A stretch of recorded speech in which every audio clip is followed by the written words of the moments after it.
Hey, welcome back to the podcast, ladies and gentlemen. I hope that the moments leading up to right now in your day have been fantastic. And if they have not, I hope that this video brings you some encouragement, some empowerment, and that you feel equipped to go out there and do what you got to do.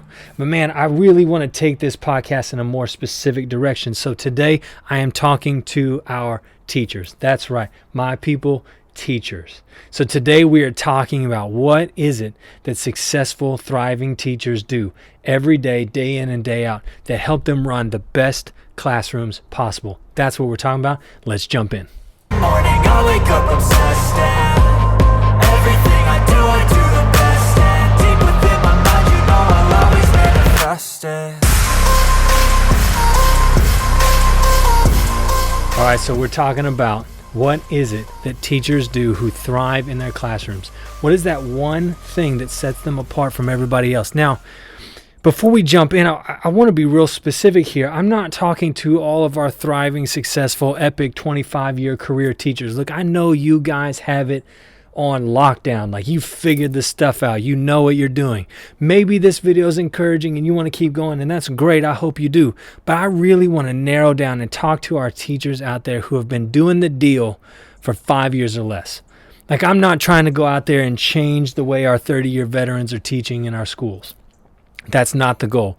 But from the work I do in public education and the life that I've lived so far in the last 13 years in this career, I know that the first 5 years of your work as an educator are the hardest years out there. And I'll tell you, like, this is year 13 for me, and man, I've never seen a year that was this hard. So if that's you, if you're a teacher, you've been doing the deal for 1 year, 3 years, 5 years, whatever, I hope that this video empowers you to do what you believe you've been called to do. And I'm super excited for you to do that. So what is it? What is that one thing that thriving, successful teachers who have been in this deal for a long time, what is that thing that they do?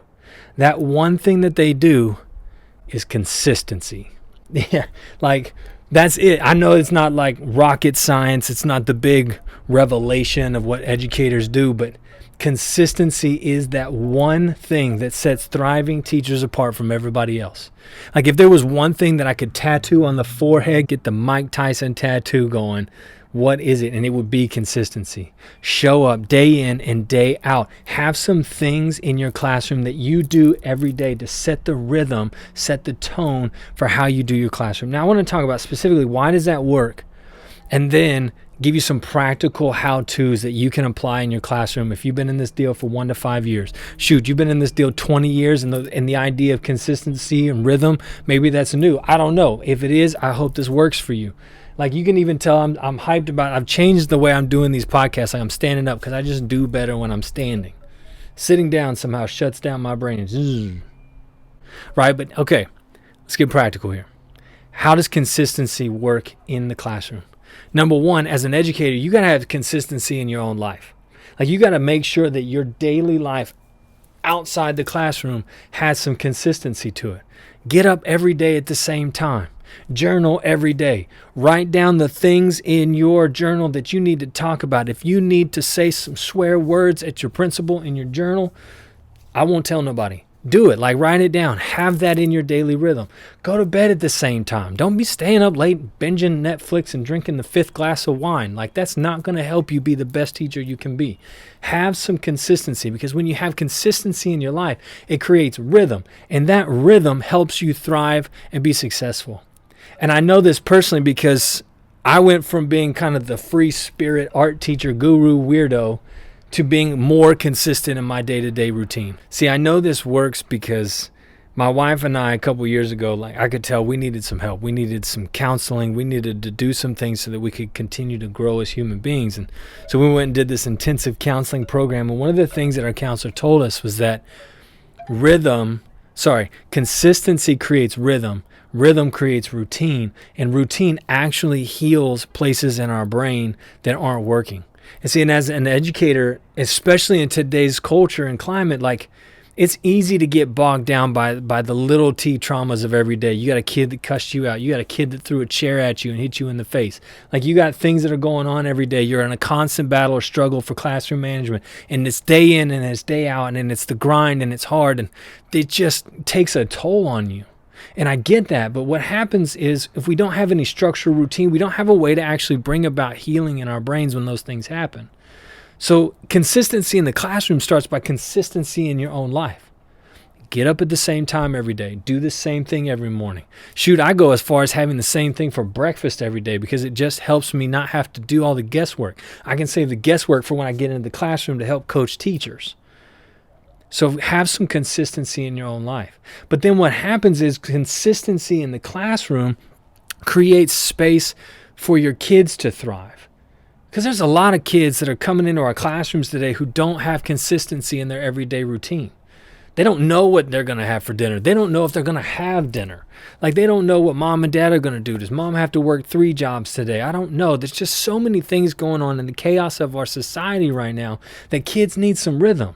Kids need some routine. God, I had a student come to my class every single day. This kid left my class with a 25 average.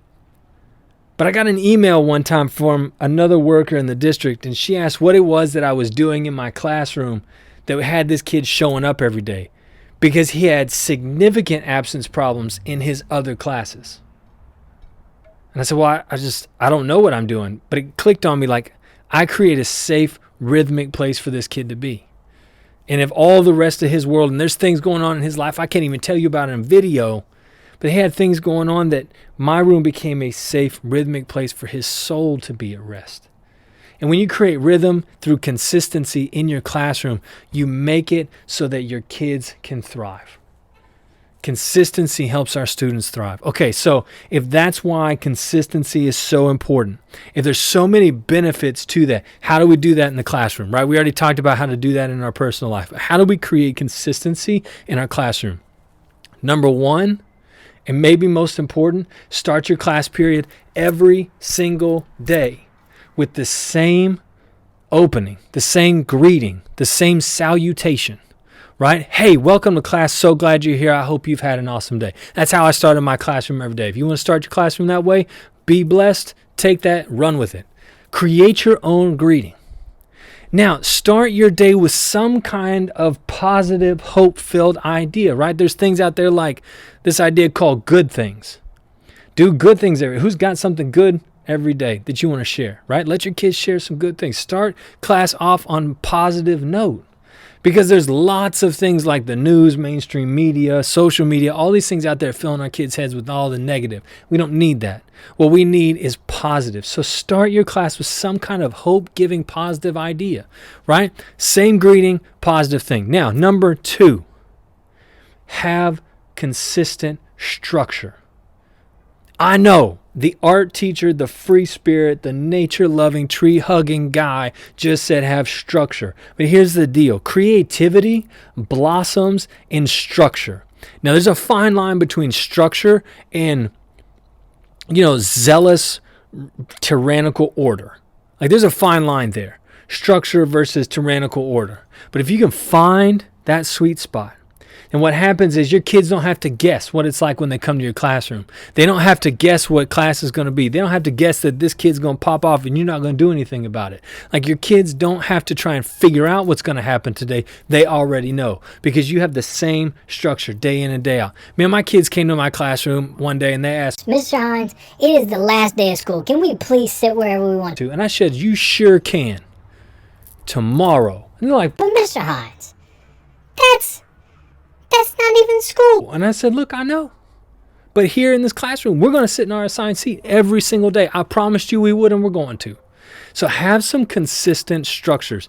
Do some things. Address consequences. Address positive behavior. Address it the same way every day. That will create consistency in your classroom. And then number 3, send your kids out with a positive greeting. I mean, welcome them in with positivity. Send them out with positivity. Hey, I hope you have a great day and I'll see you tomorrow. Hey, I hope that you have a fantastic rest of the afternoon and I'll see you on Monday. Do something to signal to your kids, hey, today is over. I hope good things for you and I can't wait to see you tomorrow. Even if I know there's some of them you hope don't show up tomorrow. I get it. Send your kids out with some kind of positive, affirming message. Do those things every single day. Now, here's what I normally get from teachers when I talk about consistency. And I shouldn't say all teachers, some teachers. Here's what I get from some of those teachers. Some teachers will say, Well, I tried all of that and it didn't work. and normally I would come back with, well, how long did you try? Well, I tried for a couple of days. And I just shake my head at that stuff because that's like going to the gym for 2 days and then getting mad that you're still 50 pounds overweight because after 2 days it isn't all gone. Like, try to be consistent. Do a consistent, structured routine for the beginning of school all the way to the end of school, and then tell me if it works or not. Because I guarantee you, I would put lots of dollars on the fact that consistency wins every time. If I've got to make a bet between a teacher who's got lots of personality and a teacher that's got a lot of consistency, but that person with personality doesn't have any consistency, I'm going to bet on the consistency every single time. Because consistency wins. Man, teachers, I hope that this helps you today, especially my rookie teachers out there. I hope that you find this beneficial. I hope you find it positive. Please like, subscribe, hit the notification bell, do all those things. Watch some videos, watch these videos. They're thoughtful and insightful. And as always, subscribe to the podcast, to the channel. And until next time, get out there and teach well and inspire often.